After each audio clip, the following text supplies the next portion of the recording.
Salatlardakı fərqli dekorları çox sevirəm, çünki süfrəmi qəşəng göstərir. Bu dəfə tərəvəzləri, toyuq filesini buxarda bişirdim. Kök və kartofu qazana yerləşdirib üzərinə yağ çəkirəm. Toyuq filesini isə sadəcə duz səpdim.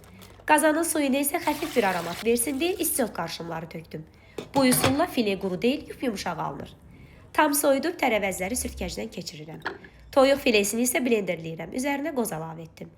Bu dəfə də salatımda tərkibində palma yağı olmayan Secret Fukusa mayonezlərindən istifadə etdim. Mayonezi fileyliçliyə qatıb qarışdırıram. Stola streç çəkib əvvəlcə kökü yayıram. Üzərindən mayonez qatı. Ardıca kartof, yenə mayonez, yumurta ağı və sarısını yayıram. Ən sonda mərkəzinə toyuqlu içliyi uzunsov şəkildə qoyub salatı rulon şəklində vururam.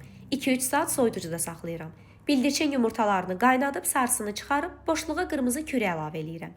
Qənnadı torbasına krem pendir doldurub biraz da dekor eləyirəm və salat hazırdır. Həm fərqli görünüş, həm də doğramağı asan olan bu üsulu mütləq yoxlayın. Bəs sizin dekor etməyə səbriniz çatır, ya əsas dadına üstünlük verirsiniz?